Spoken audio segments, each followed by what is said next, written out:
หน่อยเดียวนะตัวสไลด์เป็นประโยชน์ให้แก่ส่วนรวมพอหลังว่ามีสิ่งขึ้น YouTube อยู่เพื่อคนที่บริมาของนี้หลายคน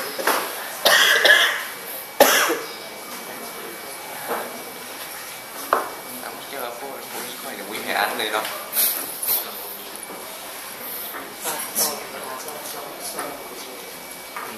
อันนั้นแหละสำคัญเลยเดี๋ยวเราพูดฟังนึ่งมากว่าอย่างให้เขียนเกี่ยวกับโปรโพโซนให้เขียนเกี่ยวกับความเป็นมาของห้าน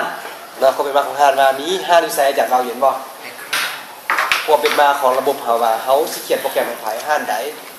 และมีปัญหาใดแบ็คกราวด์ว่าไงซะแบ็คกราวด์ของห้าน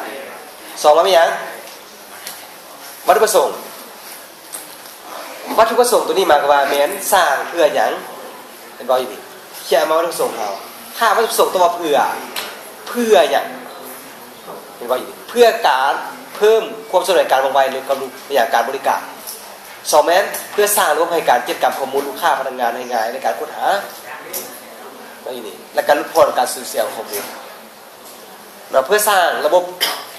ข้อมูลการบริการต่างๆนะเพื่อให้รายงานถูกต้องและชัดเจนที่สุดแล้วอันนี้มันเกี่ยวกับจุดประสงค์ครับต่อมาบัดนี้คาดหมายของโครงการต่อกับทางห้านต่อกับผู้เขียนอาจารย์ว่าต่อทางห้านคือหยังห้านเฮ็ดแล้วระบบตัวอย่างจะได้หยังขึ้นมาต่อกับผู้เขียนเด้เวลาจะเฮ็ดนี่เป็นทีมงานนะจะได้หยังขึ้นมาได้อยู่เขาบอกว่าหยังลดพรการเก็บกำการส่องหาข้อมูลพนักงานเพิ่มประสิทธิภาพในการว่องไวให้ทันสมัยตรวจสอบข้อมูลบริการและข้อมูลสินค้าเพื่อขายในห้างลดพรการใช้จ่ายในการบริการงานบริหารงานอะไรเยอะ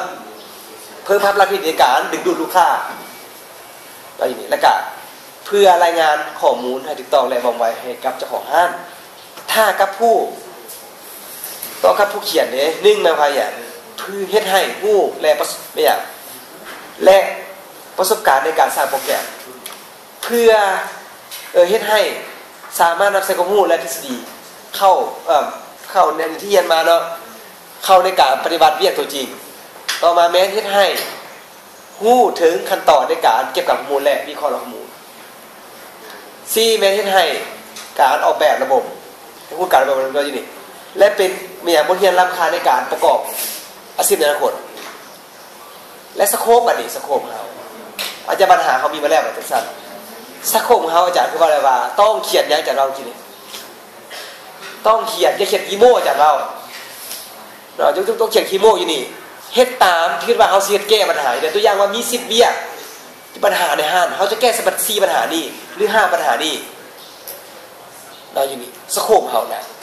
นี่เขาก็เจ้าบอกว่าอย่างนึงออกบัตรพนักงานและบัตรสมาชิกได้ต่อมาไม่อย่างเก็บกำข้อมูลลูกค้าข้อมูลพนักงานลูกค้าได้เก็บกำข้อมูลการให้บริการของห้างได้รายงานข้อมูลการใช้บริการลูกค้าได้ส่งมาพวกโซดีเราอยู่นี่เพื่อสมรรถคุณให้แก่ลูกค้าได้ออกไปบินและคิดไรส่วนลดให้แก่ลูกค้าได้และเครื่องมือนำใช้ในการออกแบบระบบเขามีอย่างแดงฮาร์ดแวร์และก็ซอฟต์แวร์ฮาร์ดแวร์ซอฟต์แวร์อยู่นี่ฮาร์ดแวร์มีอย่างแดงโน้ตบุ๊กก็มีอย่างเอาไปตามต่างๆนะซอฟต์แวร์นี้ใส่อย่างเขียนตัวอย่างเขาบริษัท VB 2010เขาใช้ VB 2012ตัวอย่างสิ SQL 2011ก็เอาไปตามนั่นเขาใส่อย่างเขียนนี่เนาะแล้วก็ทฤษฎีเรียนมาบ่ต้องเว้าเขาดีแหละพอเนาะอันนี้คือเอิ้นว่าโปรโซเฮาและสำคัญถ้าว่าเฮ็ดได้อาจารย์ว่าจะให้มีตัวนี้เนาะมีตัวนี้เข้าไปเกี่ยวข้องคือแม่นเนาะเรื่องหยัง time schedule นี่ time schedule ตัวนี้time schedule น่ะตัวอย่างก็ว่าอย่างเริ่มจากเดือนนี้ปี2เริ่มศึกษาปัญหาต่อไปเดือนถ้าเดือน2เพราะอันมี4ทิศบ่จะแบ่งเป็น4อยู่นี่นะ4อาทิตย์นะบ่เดือนนี้แบ่ง4ทิศและที่เฮ็ดหยังวิเคราะห์เอาไประบบ3วีค4วีคว่าอยู่นี่4 W นะเอาไประบบ5อาทิตย์พัฒนา15อาทิตย์ทดสอบ1อาทิตย์ปรับปรุง2อาทิตย์ส่งมอบ1อาทิตย์ส่งมอบคืออย่างเวลาส่งเอเมสเซอร์กวด1อาทิตย์ รวมกันจากที่นี่เนี่ย3 7ใช่ดิ12 38 31จักรอาทิตย์วันจักรเดือนเห็นบอกนั่นแหละที่อาจารย์ที่ว่าพวกเจ้าเริ่มเก็บข้อมูลมาเนี่ยถ้าเก็บข้อมูลมาปัจจุบันพวกเจ้าเขียนไปตามนั่นแหละเริ่มเก็บข้อมูลแล้วปัจจุบันนี่แหละเริ่มเก็บข้อมูลแล้ว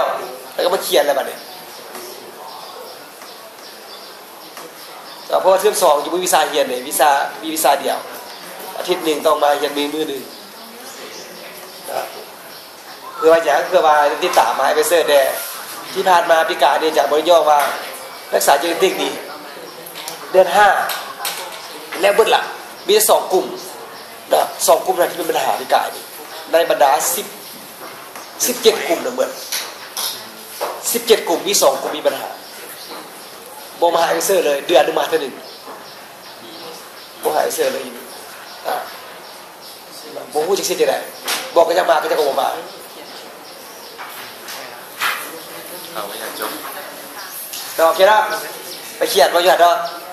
ไปเขียนมาอยู่ดิ